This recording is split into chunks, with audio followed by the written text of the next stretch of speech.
Labi, sveiciens šahistiem! Labrīt! Jā, labrīt visiem un labdien, labvakar! Un šodien mums ir tāds īpašs sastāvs. Pie mums ir Madara, kas ir Latvijas delegācijas vadītāja pasaules jauniešu šaha čempionātā Albānijā, kuru organizēja FIDE vecumā 14, 16, 18 gadi. Pareizi, Madara? Jā, pareizi, pareizi. Ceru, ka tādu badžu izgatavoja tev tādu, kur viss sarakstīts tāds. Tā, un pie mums ir ciemos ir Gatis Očmelis, kas ir galvenais Vidzemes, nu, cēsu šaha entuziasts un fotogrāfs. Nu, tā, Jā, tā ir. šaha Visur fotogrāfs. priecājos.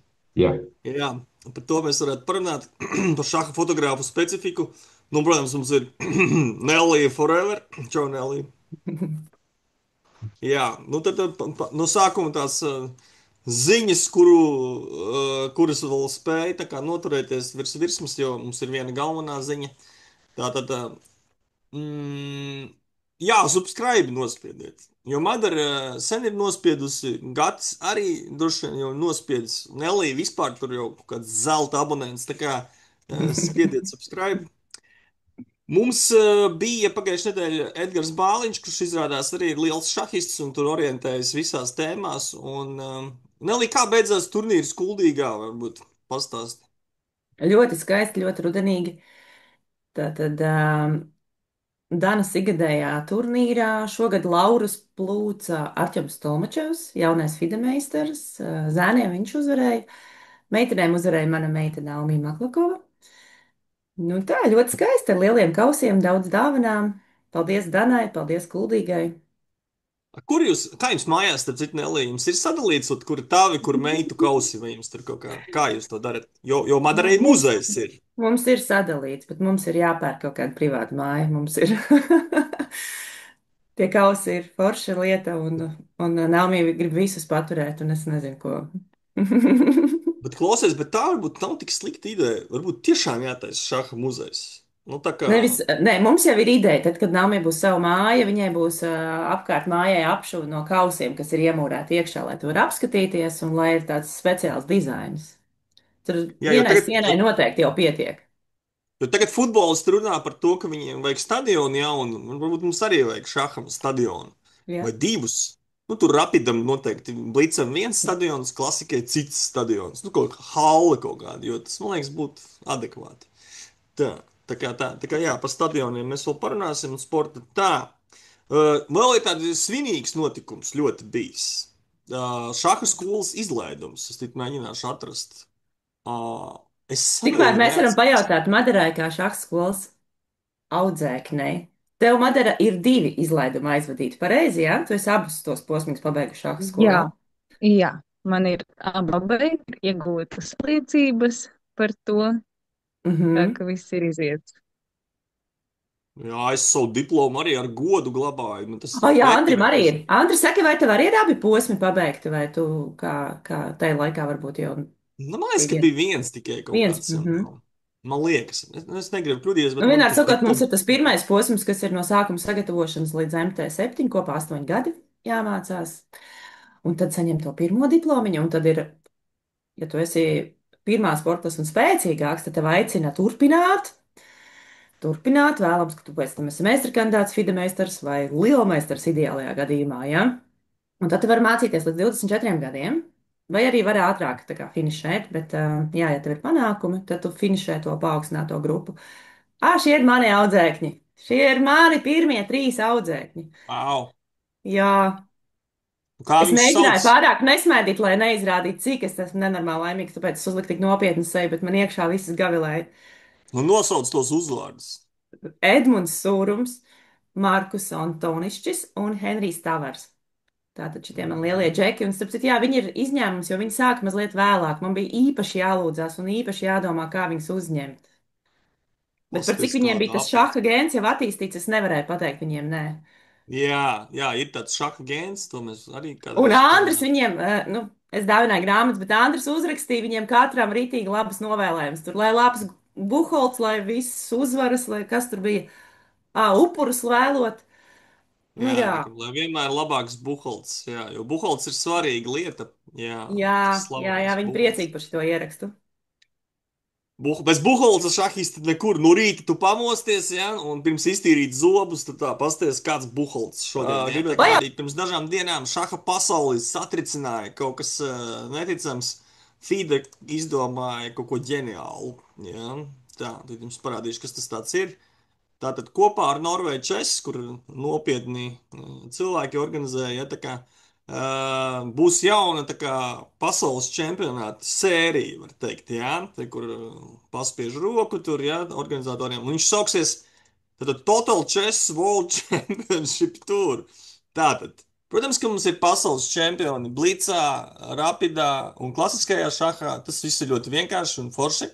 Lai viss būtu saprotamāk, tagad būs tāds Total Chess World Championship Tour, kur viņi spēlēs visās šajās trijās kontrolēs, bet klasiskajā šahā, rapidā un blicā, bet tas būs tā kā ātrais klasikas veids.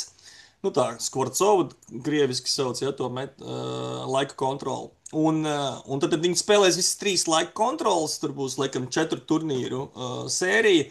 Un tad to kaut kā saskaitīs kopā, un tad noteiks Total World Chess Championship čempioni. Ja? Nu, un tad mums būs ne tikai pasaules čempions, bet totālais čempions. Nu, tā, man liekas, absolūtais? jā, un tad nevarēs vairs saprast, kurš tad ir tituls vērtīgāks. Tātad tu esi pasaules čempions vai. Nu, tiesa gan šahā, protams, tas nav nekas jauns. Mums ir ļoti daudz visādi pasaules čempionu kategorijas. Varētu kādreiz saskaitīt, cik ir dažādi pasaules čempioni. Nu, tur ir amatieriem līdz U1700. Tu vari būt pasaules čempions, tad tu vari būt senioriem čempions. Vispār senioriem arī vajadzētu dalīt. Nu, tā kā juniors, seniors. Nu, tur, kad tev 60, tad tu esi jaunākais seniors. Bet Un tad tu dalās, īstais. dalās. Nu dalā. Nu, redz, labi, ka dalās. Jā, labi, ka dalās. Jā, tā kā, tā kā ir dažādi tie griezumi, kādā jebkurš var kļūt par pasaules čempionu. Un varbūt mums, Latvijas šaha federācijai, arī mēs varētu varbūt izdomāt savu pasaules šaha čempionu kaut kādu. Madara, kādu vai es varētu izdomāt? Kaut kādu griezumu. Latvijā? Nu, vēl Jā. var ieviest līdz 25 gadiem, līdz 30. Nu, visās Bet, vecuma grupās. bet klausies, bet nav taču U4 grupa, jā, oficiāli. U4. Nav. Mēs varētu Var tad U4 iet arī taisīt. zemāk, var iet augstāk, var iet zemāk. Jā, mēs varētu U4 vai U6 S100, vēl. jā. Varētu Es, sievietes neprecējušās U40. jā, vai Un tad skatītājs fotogrāfiem. zina, uz ko viņi nāk īstenībā. Vai ne? Jā. Vai fotogrāfiem. Pasaules čempions Jā, šahā fotogrāfs fotogrāfiem. uzreiz zina, vai pāriem, piemēram, pāri, Normāli. kas laulībā 10 gadi. Jā, jo ir taču ģimeņa čempionāts tur arī. Tā kā iespējas ir, tā kā rakstiet komentārā, kāds mums pietrūkst šahistiem pasaules šaha čempionāts. Ja? Nu labi, galvenā tēma mums šodien ir. Jā, nu, kaut kā tā, apsveicam Mariju, viņas ģimeni, visu trenerus, visus, kas ar viņu strādāja un tā tālāk. Marija izcīnīja pasaules čempionātā meitenēm līdz 16 gadiem sudraba medaļu. Jā, tas mums ir galvenais notikums, un, protams, mēs parunāsim arī par pārējiem, kā gāja. Un nu, tad dosim varbūt vārdu tam cilvēkam, kurš ir bijis vistuvāk šim notikumam uzreiz. Madara, kādi bija tavi iespaidi vispār par sacensībām un tieši par šo uzreiz notikumu? Man pirmais pasaules čempionāts kā delegācijas vadītājai. Parasti vienmēr es braucu un piedalījos šajos pasaules čempionātos, tā ka tagad sanāk, ka es biju otrajā pusē un ka nevajadzēja spēlēt. Tā kā, jā, bet tāpat tās sekošana un jušana līdzi partijām pa katru gājienu visam, protams, ka notika, un arī Nelijas dotais karoks ļoti noderēja. Paši. Tā kā arī pēdējā brīdī sanāca, nu, Nelija saņemt šo karogu un bija tieši laikā un vietā, tā ka, jā, mēs tur visi, kas bijām, jutām līdzi. Arī visi, kas bija Latvijā, viņi sekoja, juta līdzi, un tiešām arī pat beigās sanāca labāk nekā bija plānots, tāpēc, ka notika viens neliels starpgadījums pie pirmā galdiņa, un man likās, ka būs trešā vieta, bet tāpēc, ka kaut kā tāpēc, ka notika starpgadījums pie pirmā galdiņa, tad ir otrā vieta. Tā Vai tu kā, zini, vai ir oficiāli paziņots, kas tur notika pie tā pirmā? Kāpēc tika mainīts rezultāts? jā, tā tad, es nezinu, vai tas ir oficiāli paziņots, bet no to mēs tieši šorīt pajautāju, lai es zinātu, kas tur notika. Tā tad pēc pozīcijas, tātad ķīnieti pret ķīnieti spēlēja, un pēc pozīcijas melnie bija uzvarējuši, tā ka bija skaidrs, ka tur būs 9,5 punkti, tur divām spēlētājām 9,5 punkti, Marijai 8,5, un ka viņi būs trešajā vietā. Bet izrādās, ka nevis punktu piešķīra melniem, kuri melnie arī uzvarēja to pozīciju un partiju, bet baltajiem, tāpēc, ka notika šis random checks, un tai spēlētājiem, tiem melnajiem, tika atrasta kaut kāda lapiņa ar pierakstiem, ar kaut kādiem Oh, variantiem. Tā ka, nu, tas nav kā elektronika, tas neskaitās kā čītošana, bet tomēr pārkāpums tas skaitās, un tad sakarā ar to piešķīra zaudējumu. wow. Jo, nu, vēl tā kā nezinu, vai tā ir lapiņa par tiem variantiem, kas bija partijā, vai arī to īsti neteica, bet, nu, tā kā tika atrasta, un tad sakarā ar to tika zaudējums piešķirts, tāpēc, ka, nu, pēc partijas melnie reāli bija uzvarējuši, tur melniem vienkārši tā partija ir uzvarēta. Un tāpēc arī nesapratu, kāpēc baltiem tur ielika punktu, jo, ja tā būtu čītošana, nu, tad tas viss ir daudz smagāk. Tur uzreiz jau ir. Vispār interesanti, Uh, nu, ka tādā līmenī, nu, vispār ir kaut kādas lapiņas, vai ne? un, Nē, un es ko jā, tas, tikai es pieņemu, tas ir mans pieņēmums, bet tā var būt iepriekšējā partija. Un tā arī nu, nedrīkst jā, būt pie tevis. Bet nu, tas jā, tā, jā, šādi var ļoti jā. kļūdīties. Es zinu arī mūsu jaunieši, kas citreiz jā. saka, o jā, man arī bija vecās blankas līdzi, bet tu nedrīksti, jā.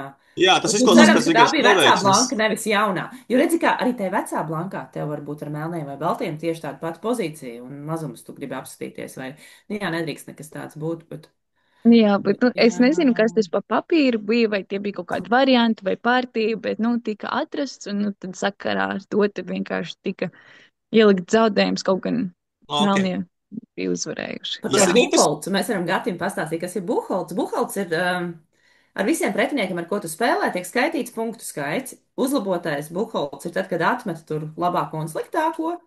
Un pilnais buļbuļsakts ir, ka pilnīgi visas pretinieku summu saskaita. Par cik Marija spēlēja, viņa iesāka ar 5 no 5. Viņai bija lielisks. Viņai vislabākais buļbuļsakts, kāds tur varēja būt. Jā, Jā. No visām meitenēm. Tātad vietu dalīšanā pie vienāda punktu skaita viņa uzvarēja pilnīgi jebkuru arī pēc tā slavenā buļbuļsakta. Tā kā viņas buļbuļsakts bija labs, jā, ļoti, ļoti. Marija tad otrā vieta, un jūs arī redzat, ka te ir vēl divas meitenes ķīnietes, kurai trešā un ceturtā. Vienmēr kā jūtās tā, kur ir ceturtā. Jā, viņai tā kā arī 8,5 varēja būt otrā. Tā kā, bet šoreiz mūsu Marija ir labākais koeficients. Jā, tā kā apsveicam arī. Vēl bišķi pie Marijas. Nu, kā jūs tur sagaidījāt lidostā, vai kāds bija vispār atnācis jā, un kā varbūt tas, es nezinu, pati norise čempionāta, vai tu, kurā brīdī jūs tur jutāt, ka varētu būt medaļa? Droši vien līdz pašām beigām, nē, vai kā? Par to sagaidīšanu mēs visi lidojām atsevišķos laikos, tā ka À, par to es nezinu. Varbūt sagaidīju, varbūt nē, bet visiem jābūt atlidojušiem mājās jau. Par to medaļu. Es Man no manas puses nebija nekāds spiediens. Es vienkārši sekoju, skatījos partijām līdzi un tā kā uzvarēja pēdējo partiju, zināju, nu, ka būs diezgan augsta vieta. Tā kā domāju, ka būs trešā, jo vienkārši pēc tam pozīcijām skatoties, man likās, ka tur tās ķīnietes aizies pa priekšu, bet tad izrādījās, ka ir otrā, un tad visi bija vēl priecīgāki, ka uzzināja, ka ir otrā vieta, nevis trešā. Tā kā, tā kā tā. tā, nu, paskatīsimies, kā gāja. Tad varbūt visiem pārējiem no Latvijas. Un kā tad izstāsta uzvarētāji grupās? Nu, jā, jo varbūt kāds no uzvārdiem būs kādreiz, jā, nezinu, pasaules čempions. Tad Latvija kopumā mums izskatās sekojoši. Jā. Tā, tā, tā, tā. Nu tā, varbūt man arī tu pastāsti, jā? Ko mēs te varam redzēt. Jā, tā. Nu, tad par to es nelielu rakstiņu uzrakstīju, bet var redzēt, ka šeit pirmajiem spēlētājiem, Aleksējam, Agnesei un Reinim, ir ielikti neizšķirti, bet patiesību sakot, viņi partijas nespēlēja. Ka viņiem tur neizšķirts tika piešķirts, tāpēc, ka mums sanāca pirmo partiju nokavēt. Un Mm. tad viņi nevis spēlēja 11 partijas, bet sanāk, ka viņi spēlēja 10 partijas un 10 īstās partijas pie galdiņa. Un tāpēc šādi sanāk. Mēs nokavējām, tāpēc, ka mums lidojums atcēlās, bet labi sanāca, ka varēja sarunāt ar organizatoriem, ar tiesnešiem, jo mēs nebijām vienīgie, kas nokavēja.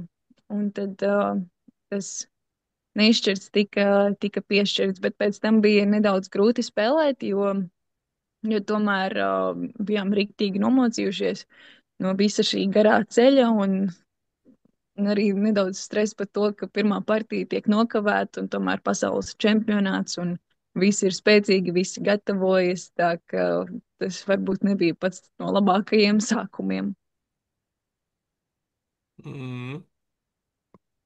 Tā, nu, labi. Un tad pa pārējiem, nu, man liekas, ka uz beigām kopumā tur lielākoties visiem jau daudz labāk sāka iet, jo tur trīs spēlētājiem ir 7 punkti.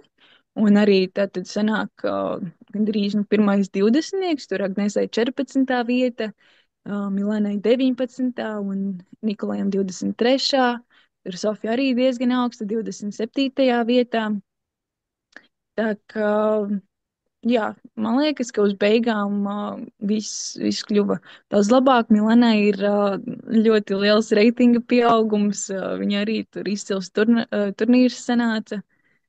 Tā kā, jā, man liekas, ka ir diezgan daudzi arī tādi personīgie sasniegumi, kas bija Jā. šajā turnīrā. Nē, nu forši, forši. Gati, vai tu sekoji līdzi turnīram? Šim nē, jo pēdējā laikā tieši man ir ļoti daudz darbs fotografijā, kas nozīmē, ka man dzīve praktiski ir nulle, un es neko nevarēju izdarīt. Es labprāt būtu sekojis, izņemot, ko YouTube algoritms man šodien tad met ar šahu saistībā, kas ir visādi Magnusi, UTT, ko viņi dara tajā brīdī. Jā, jā, jā. Labi, tad paskatāmies, kā izskatās tad labākie, nu, katrā tajā grupā, jā. Nu, tad, lai mēs tad sāksim no, kā, te kaut kā sajauktas, laikam, secība. Nu, sāksim no U14, tu tas nošēroši, jā. Agāta, vai tu atpazini tos uzvārdus, vai, nu, Jā. jo es zinu, ka tu visus viņus esi fotografējis, jo Jā. tie visi jaunieši Jā, piedalās. jā. Jā, Visus atpazini? nē, es sadzīšos, visus es neatpazīstu, protams. Bet vairumu no viņiem es zinu, kas nozīmē, ka ir laba iespēja, kad es pat sazīmētu uzvārdu ar seju kopā, kurš ir kurš, fotografējot, jā, noteikti. Tā kā es tiešām priecājos par viņu panākumiem. Man, protams, vienmēr ļoti interesanti būtu dzirdēt, vai tie cilvēki, šie talantīgie cilvēki, kad iet uz tik grūtiem turnīriem, kā pasaules turnīri, vai viņi, piemēram, tā meitene Marija, ka viņa dabūja otro vietu, nevis trešo, vai viņa dodas uz to turnīru tiešām sagaida no sevis, ka viņa būs droši vien pirmie trīniekā, vai ka viņa ir tik laba pat uz pasaules fona. Es domāju, man kā entuziastam, man kā šāka iesācējiem, šī informācija pirms nav pieejama. Vai jūs sagaidat no sevis milzīgas? Es domāju, ka viņi panākumus jau pašā sagaidīja sākumā? noteikti. Viņi ne pirmo gadu dodas ar augstu reitingu, un zin kā, vienreiz kaut kam tam vadzim bija jālūst, un tai medaļai bija jābrauc mājās. Tā kā es domāju, ka, nu, tas Marija protams. bija 4. jā, pēc reitinga. Viņa bija 4. pēc reitinga Nu, pasaules jā, līmenī, un tu vari ļoti, gaidīt, jā. ļoti veiksmīgi, ļoti ražīga viņai vasara, sākot arī ar lielisku turnīru klasisko cēsīs, tur Somijā, Vācijā viņai bija labs turnīrs, tajā pašā Pardubicē. Nu, tam bija jānoslēdzās šādi, pat ja ne vēl augstāk. Tā kā, jā, Gati, tā atbilde noteikti ir jā, ka viņi noteikti sagaidīja. Man vajadzēs kaut kur izvilkt, man ir bilde kaut kāda, kur es sēžu blakus Marijai pulkam turnīrā, mēs tur spēlējam, tad es varēšu teikt, ka, kādreiz mēs. Jā, tagad tev tā bilde jāliek rāmītī. Jā. Tā, labi, nu pastamies, kas vinnēja vispār turnīrus, kādas valstis tur ir topā un tā. Tad U14 zēni. Smirnovs Marks no Kazahstānas, Janghao Čens no Ķīnas, Ļebeģevs Arķems no Starptautiskās šaha federācijas. Tas ir labākais trīnieks. Jā. Tad meitenēm, es atvainojos, es kaut ko nospiedu to. Tā, un meitenes 14, 14. Kjolafkom Pagaidi, arī. pagaidi, tu uzspiedi, kā viņas tur sarindojušās, vai tu uzspiedi, ko tu uzspiedi? Tu starta ranku uzspiedi, jā. Atvainojiet, jā, rekur. Smirnova Paļina no Starptautiskās šaha federācijas pirmā, 9 punkti, jā, tad Olimova no Uzbekistānas otrā un no Filipīnām, jā, Mendoza trešā, un tad arī 8 punkti, rekur Buholts, jā, tā, un Milana 19. Es domāju, cik viņa pārsteigta bija, man ir? Viņa bija ļoti, ļoti pārlaimīga par savu Jā, rezultātu. jā, Nu, jā. viņa taču arī pirmajā partijā to otro numuru uzvarēja, tā ka sākums arī nav galīgi slikts. Viņa neizpildīja kaut kādu tur, nezinu, kritēriju sieviešu. Tu Viņa, nezini? viņa izpildīja meistarkandidātu normu, tā ka viņai, ja ir Redz. šīs 2 balvas, tad viņa var pieprasīt meistarkandidātu titulu. Wow. Skaisti. Jā, apsveicam Jā. Milānu. Jā, tā. Un tālāk meitenes 16. Jā, pastīsimies. Nu, tādā secībā viņš tur ir. To jau mēs skatījāmies. Tur mums, nu, vēlreiz pastīsimies. Jā. Marija otrā. Un tur pārējie. Ļoti daudz no Starptautiskās šaha federācijas spēlētāju. Miklīt, paskaties, nu, ja tur ir tā zem FIDE karoga slēpjas vai nu Krievijas vai Baltkrievijas spēlētājs, ja? Un tālāk Jā, ir Ķīna, tad ir Kazahstāna, tad kaut kāda polieta, to, ko Marija uzvarēja, un atkal no FIDE, ja? Tur, un starp visām tām lielvalstīm mūsējais karogs, cik skaisti. jā. Jā, tu man arī pasaki, ja tu redzi kādu pazīstamu, ar ko tu esi spēlējis uzvārdu. Tā, Nu, labi, U16. pateikšu. U16 zēniem. Tā, tā. Tur vinēja Uzbekistāna, Kazahstāna, atvainojos. Kazahstāna. Jā, un rekur tas turnīrs. Ārprāts. No 1. līdz 8. vietai džekiem visiem 8 punkti. Ārprāts. Es neko tādu neesmu nekad redzējis. Wow. Jūs esat redzējuši tādu Nē. tabulu? Un arī šī tie apskatās to otro papildu rādītāju, tad pirmam 73, otriem 72, 71, 70. Ārprāts, ārprāts, ārprāts, kas te darās? Jā, jā, jā. Labi, un tad mums jāapstāsta meitenes U18, tas jau pavisam nopietni. Tā, es atvainojos. Tā, un tur mums ir meitenes 18, tā ieliksim arī, kur Agnese lai iekšā. Tad vinnēja Ķīnas pārstāve Šipke Manons Manona no Francijas, un tad atkal Fide, un tā tālāk. Nu jā, līdzīga situācija kā citos. Jā, poļi ik pa laikam ir, un Agnese mums ir 14. vietā. Ko viņa teica? Neapmierināta tā kā, jā? Vai kā? Nu, diezgan daudz reitingu sanāca pazaudēt, un arī man liekas, ka viņi nedabūja īsti iespēlēties. Nu, tā Mhm. kā viņa pati zina, Rezultāts ka nav slikts. it kā nav slikts, bet man liekas, ka viņa pati zina, ka viņa varēja, ja būtu veiksmes faktors Nu jā, lielāks bijis, iespēlēties labākus pretiniekus, dabūt. Nu, tā ka man liekas, ka viņai arī jā. bija reāli iespēja Visslikt, par šīm pirmajām vietām iet. sanāk, vissliktākais buhalts, ja no septītniekiem, tā būtu tur varbūt 9. Un rekur puspunktu dabū vairāk, un tu jau esi top 10, top 8. Ja? Nu, tā kā, nu jā, nežēlīgi, tie ļoti, ļoti blīvi rezultāti. Jā. Bet runājot par Agnesu, viņai tūlītās būs iespēja atspēlēties. Nu, ja Jā, jā. neatspēlēties, tad vienkārši jauns turnīrs būs. Pēc skolēna brīvlaika viņi dodas uz Eiropas čempionātu Melnkalnē. Un tad mēs novēlam, lai tur viss iet daudz gludāk un vienkāršāk. Un... Nu, labi, novēlam, jā. Un U18, tad zēni, nu kas tur ir? Jā, nu Singapūras lielmeistars, jau tur lielmeistari, protams, ir daži. Tad 18, 8,5, 8,5, 8,5, 8,5. Jā, 4. Kas šeit notika pēdējā partijā, kad šis lielmeistars viņš pat zaudēja pēdējo partiju. Jā, un tāpat vinnēja. Jā, Wow, un tāpat tās wow. dabūja pirmo vietu. Varbūt Jā. pārdeva to partiju, ne? Pārdeva. Diez cik Nu kā no maksā? Kazahstānas? Jā. Klau, es gribēju pat pakomentēt par to U18 grupu. Es nesen runāju ar kolēģi Werneru Putku. Viņš atcerējās savas gaitas U18, un viņš teica, nu, ka tur tā sajūta, ka tu spēlē, tur nav svarīgi, tu uzvar vai zaudē, tev nākamais pretinieks atkal ir mežonīgi stiprs.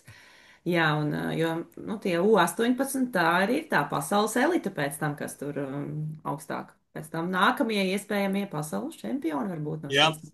jā, varbūt kāds tur ir. Nu, noteikti jābūt kādam. Jā, viņu vidū, nezinu, kurā grupā. Varbūt pat bija iepriekšējā, ja, kur ir U12, kas bija. Jā, varbūt tur ir kāds briesmonis. Mēs to nezinām, jā, kur viņi izkliedējas. Nu, jā, jā. Nu, labi, nu tagad vēl viena galvenā tēma. Mums ir divas galvenās tēmas. Tad mums ir Gatis. Tad beidzot, jā, tad. Nu, Gati, nu pastāsti par sevi, kā tu nonāci līdz šim raidījumam, kāds tas ceļš ir. Un pastāsti, Man ko tu ceļš, fotografē, kāpēc tu tik ļoti esi aizņemts īpaši rudeņos un vasarā? respektīvi, tad es esmu kāzu fotogrāfs. Tas ir mana primārā profesija. Es to nodarbojos jau 20 gadus, un mans ceļš ar fotografiju tieši saskārās ar šāhu. Covid laikos, manuprāt, man atbilde ir visnotaļ populāra. Tā kā daudziem cilvēkiem, jo cik es palasījos internetā, Covid ļoti savienoja cilvēkus ar šāhu, mājās sēdēšanas, neko nedarīšanas. Un es vienu dienu izdomāju, ka būtu laba ideja pierīsēties chess.com. Nebija ko darīt. Un tas paskatījos, izrādās, man konts jau bija bijis, ko es biju izveidojis 2008. gadā. Un tā kā tas bija aptuveni pirms 2 gadiem, tad es atkārtot viņu atjaunoju un pamēģināju paspēlēt. Es atceros, ka pašā sākumā es spēlēju tikai tiem saucamiem botiem, nevis pret cilvēkiem, jo pret cilvēkiem man tīri ritms tur sitās tur uz urām. Es praktiski nevarēju neko paspēlēt, jo man likās, nē, tas nav izdarāms. Pārāk liels satraukums un stress un viss. Un ar laiku man radās tā sajūta, ka būtu jauki salīdzināt to, ko protu es, to, ko zinu es, jo man viss bija jauns. Tas, kas jums visiem šeit pašsaprotam, mums viss bija jauns. Tā lieta kā atklāt, mums izrādās cilvēki iegaumē lietas un to visu. Un būtu jauki salīdzināt, ko zinu es, ko protu es, un uz plašāka joma, protams, nevis uz pašvalsts jomu, bet, nu, tā kā, piemēram, Latvijā UTT. Un tad es pats dzirdēju tādu lietu, ka eksistē turnīri dzīvē. Ok, un tad parādījās, eksistē turnīrs Cēsīs, un es pats esmu no Cēsīm, kas man ļoti priecē par dzirdēt. Nu, lūk, un es tieši sagadīšanās pēc turnīrs Cēsīs bija no kaut kādā 14. jūnija līdz 20. jūnijam, un sagadīšanās pēc bija brīvais laiks, un es ļoti priecīgi devos, pats pieteicos uz vienu no turnīriem Cēsīs un devos uz turieni superlaicīgi, nevis uz to dienu, kad bija turnīrs, bet jau laicīgi pašā sākumā uz to interesanto, manuprāt, interesanto turnīru, kad piesakās visi tie nopietnie labie spēlētāji. Un es ierados pašā laikā, pašā rītā, pirms viss bija sācies, kādu stundu ātrāk, un skatījos, ka tiesneši visi tur ir sakārtoja UTT, un es ļoti ātri sapratu, ok, organizators ir tāds Jānis. Un Jānis Vingrs, un viņš to visu skaisti bija izveidojis. Viņš jau sazinājās un teica, vai viņam nebūtu iebilstami, ja viņš pasteigātu, fotografētu lietas, kas ko kā, un viņam loģiski nebija iebildumi, tad viņš sāka to turnīru fotografēt, un secināja, ka viņš ir tiešām interesanti redzēt tieši to progresiju no cilvēkiem, kas tajā turnīrā piedalās, kas, piemēram, man tas arī bija jaunums, kad ir teltis ar tiem saucamiem pirmais galdiņš, otrais galdiņš, trešais galdiņš, tā labā telts, un tad ir tā vidējā telts, viņiem fiziski viņš nav vietas, viss jau vienā teltī. Un tad bija tās pēdējās telts, un tad bija interesanti redzēt, kā es dienas gaitā fotografēju tajā turnīrā, kā daži cilvēki vairs nebija atrodami pēdējā teltī, jo acīm redzot, viņi bija tajos reitingos pakāpušies, lai tiktu uz vidējo telti vai pat uz to pirmo telti pie tiem labākajiem galdiņiem, pie labākiem pretiniekiem, un tad attiecīgi viņi likās vai nu nervozāk vai priecīgāk. Un ļoti patīkami fotografēt, kad visi cilvēki satraucās. Arī pirmais galdiņš, arī pēdējais galdiņš. Un, es mēģinu nofotografēt gan arī katru cilvēku, ja tas ir izdarāms. Jo es pieņemu viņiem visiem, tas ir patīkams un satraucošs notikums, un nekoncentrēties tikai uz pirmiem tiem pašiem galdiņiem. Tā. Mhm.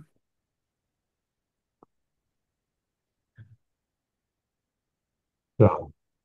Tas pagaidām no fotografēšanas aspekta, man laikam, arī viss saistībā ar Labi, to. un tad mums ir top jautājums. Kā ir, Jā. piemēram, tu apmācījies pašmācības ceļā, online Mhm. šahu, un tad tev tagad ir Mhm. jāiet uz īsto šaha turnīru.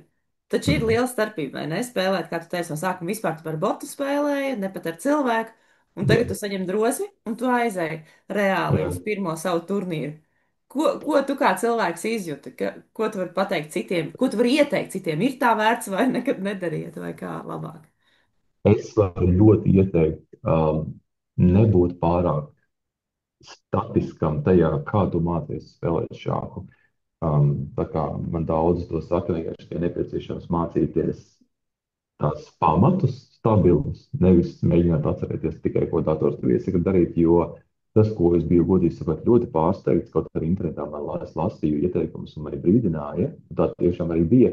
Es biju ļoti pārsteigts arī dzīvē, kad pirmajā turnīrā, arī citos turnīros, kuros esmu piedalījies, kad cilvēki spēlē atklātnes manā reitinga grupā, kurā es esmu, citādāk nekā to spēlē online. Ne tikai tie roboti, ko spēlēja arī online, cilvēki spēlē citādāk nekā online, nekā cilvēks spēlē dzīvē. Un es biju pārsteigts, un tas momentā nojauca manu spēli, jo es daudz ko mēģinu atcerēties, kas ko kā, kas ir labākais. Un tad man nākas atgriezties pie pamatiem un spēlēt pašam, un mēģināt saskatīt lietas pašam, un tas, manuprāt, man apgrūtina situāciju. Bet citādāk viss ir tik ļoti kluss, visi ir tik ļoti nervozi un nopietni. Un par ko es biju pārsteigts, ir tik ļoti daudz bērnu, tik ļoti daudz mazi bērni. Īsti pārsvarā, kad es sāku, bija labāk par mani. Tas nozīmē, man nācās ļoti ātri samierināties ar to faktu. Jā, šis puisītis, kam tikko paspieda roku ar tādām ņipersejas izteiksmi, kuram ir visdrīzāk kad 6 gadi, visdrīzāk tu viņam zaudēs jau pašā sākumā. Negribas jau, protams, to izrādīt, tās bailes no manas puses pašā sākumā, bet labi, es teiktu, viņam zaudēs. Un šādi un tā ir. Šādi un tad arī tā nav. Un, tas man šķiet ļoti interesanti, ka šāds galu galā ir viena un tā pati spēle visiem iesaistītiem cilvēkiem. Gan vecs, gan jauns, gan vīrietis, gan sieviete. Mēs visi spēlējam vienu un to pašu, tikai daži mēs, protams, stipri labāk no pieredzes, no motivācijas, lai kas būtu katram. Tas man šķiet ļoti interesanti. Tad man Jā. vēl ir jautājums. Uh, Tu teici, ir pateicīga vide, ir kluss, nu, tas šāda Mhm. spēlētāja ir klusi. Bet kā ir kā fotogrāfam? Tas spēlētājs, viņš tā kā ir tur nepozē, viņš ir iekšā kaut kādā, viņš tur sašķobis Mhm. seju, saliec, Jā, tā viņi tā varbūt dara. ēnas. Vai tas ir tieši pateicīgi, vai tieši atkal otrādi? Nu, tu gribās smuki nofočēt, bet viņš tur ir kaut kā salocījies, nesmuki. Es atzīšos, tos pēdējos komentārus, kas salūzies nesmuki, tas ir no vizuālā aspekta neieteicams, protams. Bet tāpēc tie šaha festivālā vai šaha turnīros, kuros es nepiedalos, kuros fotografēju, es staigāju riņķi un fotografēju šīs cilvēks ir labā pozā, pirms ir nolicis roku, tur domā, vai ne, jo viņa pozas maina konstanti. Ja ir ekstra liela domāšana, viņu ar abām rokām šādi tas sēž un daži ar vienu roku. Un tie, kas ir šķiet vizuāli netik labi sakņupuši, piemēram, sliktāk stāja, bez tam līdzīgs, es vienkārši paiet viņam garām, nofotografēju vai no cita leņķa, vai vienkārši apmetu to loku, un kad es nāku atpakaļ, es vienkārši zinu, ka tas cilvēks nav nofotografēts, nu es viņu varu no šeit atpakaļ nākot, varbūt viņš tajā brīdī ir pamainījis savu pieeju, savu nopietnību. Aha, tātad, ja tu fotografē kādas sacensības, tad es kā šahists varu uzvesties brīvi, jo tu man nofotografēsi Protams, ir tikai tad, kad brīvi. es būšu labā pozīcijā. Tas gan ir labi.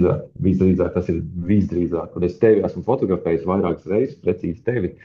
Un tā kā tu noteikti domā tikai par spēli, un es noteikti mēģinu atrast, lai cilvēki izskatās tā, ka viņš enjoyo šāhu, un viņš tiešām priecājās par to, ko viņš dara, ar tādu intensitāti sejā, un tāds es to daru. Tad vēl ir jautājums, piemēram, ja tu, ej, nu, tu jau zini, kur ir līderi galdiņi. Vai tad, kad tu Jā, fotografē, vai tu arī jūti to sviedrus, to adrenalīnu, to jā, spriedzi, kas tur noteikti. notiek? Noteikti atkarībā, protams, atkarībā no To var turnīru just. lieluma. Jo es esmu piemēram, piedalījies mazākos turnīros, kā piemēram Olēnas bērnu turnīrs. Nu, es nevaru piedalīties bērnu turnīrā, bet dažkārt ir Olēnē turnīrs, neatceros nosaukumu, bet Olēnē turnīrs, kur piedalīties dažādos vecumos no attiecīgā reitinga, vai tas tam līdzīgs, laikam bija pat atvērts visiem.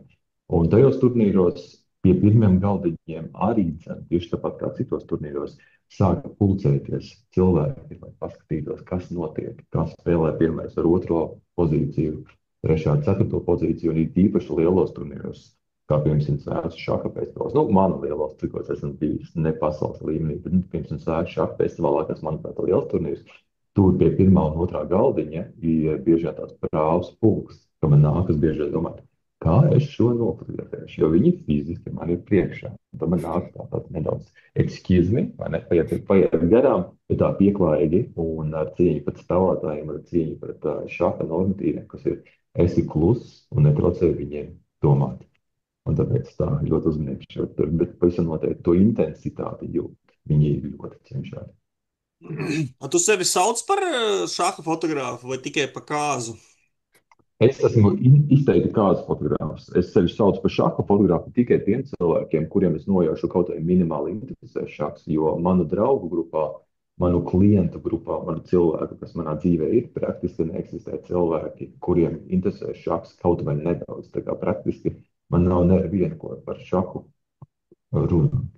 Tāpēc ar tādu entuziasmu un deksmi es biju priecīgs doties uz, piemēram, to Cēsu šaha festivālu kaut vai stundu ātrāk, pirms tur jebkas bija sācies. Jo man bija tā kā bērns salduma veikalā, es vienkārši priecīgi skatījos, kā viņi burska nozīmē liek tos galdu, tos dēļus, tos izklāpnītes, visu sakārto galdus un kā tiesneši dara savu darbu. Man arī tas bija interesanti. Es mēģināju iepazīties ar cilvēkiem, es mēģināju runāties ar viņiem, jo man bija interesanti viņa viedoklis, lai arī kāds tas viedoklis būtu, lai arī par kādām tēmām viņi runātu. Kas ir kopīgs kāzu un šaha turnīra fotografēšanā? Dokumentālā pieeja. Jo galu galā, ja mēs tā ļoti vienkāršojam, tas ir dokumentālais fotografijas stils, kas principā nozīmē neaiztiet cilvēkus, nerunāt cilvēkiem, ļauj viņiem būt dabīgiem, ko viņi dara tajā brīdī, un vienkārši staigā un fotografē, kas īstenībā notiek. Tas nozīmē tūplānu uz sejām, koplāni, kur mēs atrodamies, kāds pasākums ir noticis. Vidējais attālums apmēram šī ir tēls pildīt ar šādiem cilvēkiem.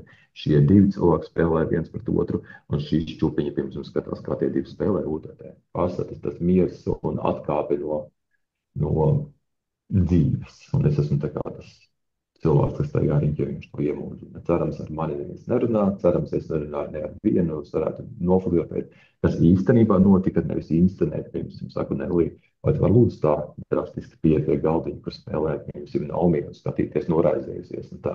Tas nebūtu patiesi. Es tāpat būtu noraizējusies. Jā. Tu esi skatījies kaut kādas, nezinu, klasiskās šaha fotogrāfijas, un vai tu... Klasiskās šaha fotogrāfijas es esmu skatījies online, un tas, ko es varu pateikt, ir, ka es pamanīju to, ka daudzas tās fotogrāfijas, kuras ir vai ne tie editors, tie cilvēki, kas izvēlās, piemēram, priekš grāmatām, priekš žurnāliem, priekš jebkāda veida publikācijām, ko viņi izvēlās, ir bieži vien trendēts ļoti, ļoti close-upi tieši šajā, kad bieži vien no zema leņķa, kad var dažas figūriņas redzēt, tad bija šī izpildījuši priekšplānā. Un tad ir tas close-ups, jo šahā viss vērtīgākais, ko tu vari nofotografēt, ir tā, divas lietas, principā. Pirmkārt, ir tā intensitāte tajā sejā, ka tu redz cilvēks domā par šo pozīciju. Kurš cilvēks domā, pārsvarā pasaules čempions vai kas tur tiek atainots. Un otrā ir, kas spēlē ar ko. Tā kā izteikti dokumentāli. Viņš ar viņu, un tad runās par to rezultātu, kas tur bija, kas notikās. Madara, tev patīk, ka tev partijas laikā fotografē? Man ļoti patīk, īpaši, ja pēc tam bildes ir smukas un var likt sociālajos tīklos. Es ļoti ceru, ka Madara tāda attieksme jauka, kā tev ir arī citiem spēlētājiem, bet es vienkārši ļoti labi to apzinos. Neatkarībā to, ka es esmu fotogrāfs, man vienmēr sajūta, ka fotogrāfi drīkst visa, jo mēs esam fotografi. Un neatkarībā no tā, ka viņi pēc tam bildes dabū, es ļoti apzinos, ka fotografēšana, tos tūplānus UTT, tas traucē spēlētājiem. Viņi varbūt iegrubuši spēlē, bet viņiem ir bieži vien tā, ka es pieeju, viņi spēlē, viņi tā, skatībā, cilvēks pagāja garām, vai cilvēks mani fočē, bet es pieņemu tā 1 sekundi, varbūt viņiem nojauca, varbūt kā domu, varbūt nenojauca, viss kārtībā, varbūt viņi visi ir ģēnīgi, bet nav. Varbūt tieši uzvedina. Viņš jau tieši iestrēdzis vienā variantā, un tad tu tur uzrodies ar fotoaparātu, viņš pagriežās, johaidī, taču te tādu jāja. Es ceru, tas būtu jauka, tad es tikai ap maniem pazīstamiem cilvēkiem ar tautētu riņķi, lai viņiem visiem veicētu labāk. Jāuztaisa pētījums, kā cilvēkiem mainījās rezultāti, kad Gatis pierāds ar fotoaparātu. Cēsīs. Jā, tā kā tā. Kā tev kā šahistam iet vispār? Tu nožēlo, ka tu toreiz Covidā atvēri ličas? Man šeit ļoti interesanti. Es esmu saskāries ar vienu tādu dziļo galveno domu, kura diemžēl mani baida, ir tas, ka tas saucamais, es nezinu, kāds tulkojas latviešu valodā, skill ceiling, kad šāks ir ļoti sarežģīta spēle. Tu jau vari iemācīties kustināt kauliņus šurp pa turp, dakšus un whatnot. Tu vari spēlēt, jā, bet skatoties ārzemju turnīrus, skatoties Latvijā šīs meitenes Mariju un Naomi un Nelija un visi tie pasākumi, kā viņas staigā pa dažādiem turnīriem ar viņu panākumiem, tu saproti, ko tu nesaproti. Un ka to nevar viegli dabūt. Ka tu vienkārši, es esmu cilvēks, kuram patīk viegli dabūt lietas ar kaut kādiem atrisinājumiem, formulām, un es zinu, ko, bet vienkārši to nevar viegli dabūt. Vienkārši. Un tam man bieži vien sajūta, vienkārši, vai es vēlos ieguldīt tik lielu darbu, lai sasniegtu to, ko es vēlētos sasniegt, kas ir principā, lai vismaz tāda līmeņa kā Nelija Šakis, lai pasaka, you did good. Ar to man pietiktu. Bet, lai to pat sasniegtu, man nākas vēl kādu brīdi mācīties, lai arī kāda veida mācību metodas es izvēlētos, vai tas būtu online, vai kāda šāda treneri, vai vienkārši burtiskā nozīmē iz turnīriem, kamēr tu pats esi iemācījies. Bet interesanti, ka šāks, piemēram, man liekas, atšķirībā no citiem sporta veidiem, ir neatkarīgi no tā līmeņa. Piemēram, CS turnīrā ir interesanti spēlēt jebkuram, gan tiem, kas cīnās lielmeistari pie pirmajiem galdiņiem, gan tiem, kas pie pēdējiem. Un, man liekas, citos sporta veidos tā nav, piemēram, tenisā, ja, vai hokejā. Tur tas nesanāks, bet šahā tas sanāk, un man liekas, tā ir viena no tām spēles, man liekas, tādām plusiem. Jā, un, protams, pirmās partijas tu zaudē, bet pēc tam. Jā, es tieši to arī redzēju, tieši to es arī domāju. Tā ir viena no tādām burvībām, ka, ja es pieteiktos tajā pirmajā turnīrā, jo CS tajā šāda festivālā ir vairāk turnīri. Pirmais turnīrs, tas, ja nemaldos, bija Rapids.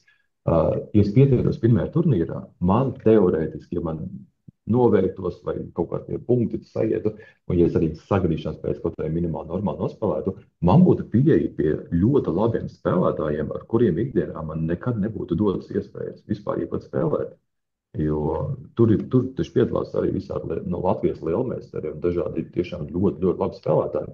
Citādi, kas spēlēja pārsvarā, relatīvi sava reitinga spēlētājiem, tad mēs tur cīnāmies šurp.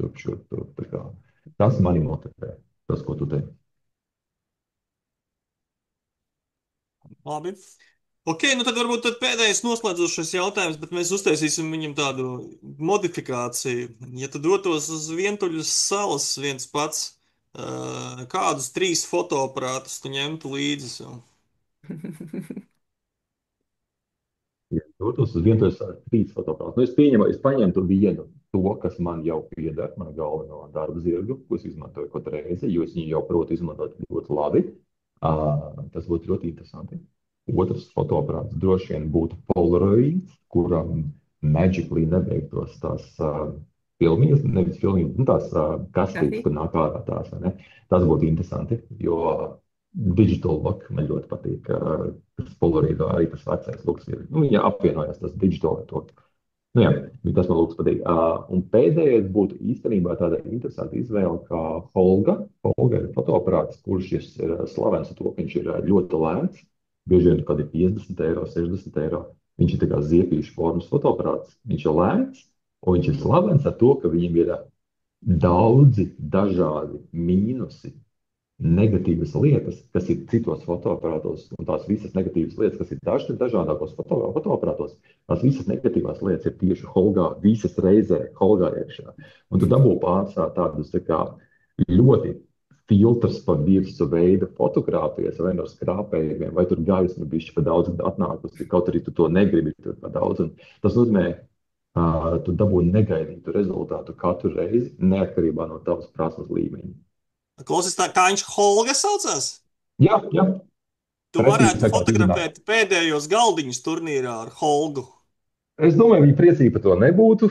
Viņi varētu pateikt, jā, #māksla, bet viņi droši vien gribētu labas rezultātus. Tā kā, piemēram, pēdējā CS festivālā, ko es fotografēju, puisis Miķels Vingris bija nonācis līdz pirmajam galdiņam turnīru vidū, un viņš ir dēls turnīru organizētājiem Jānim, un Jānis ar savu sievu.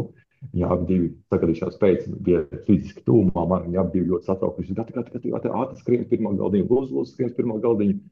Un nu, tur sofotografēja, kā Miķels tur darījās, kā viņam tur sanāca, uzvarēja vai neuzvarēja, to es neatceros, bet es pieņemu, viņi nebūtu priecīgi, ka es tajā brīdī pieskries pie pirmā galda, jo Holganu šķiet, kā viņa dēls iet iekšā ļoti labos panākumos. Viņi droši vien gribēja tur mūsdienīgi, super labi, šainīgi, lai labi redzams. Nu, jā. Nu, es ceru, beigās vēl, ka tev izdosies tagad kaut kad nofotografēt Mariju ar visu medaļu, un tu paņemsi vislabāko fotoaparātu, kāds ir. Labi, paldies, Paldies! paldies Gatim, paldies Madarē, Paldies! paldies Nēlijai, un paldies Marijai par medaļu.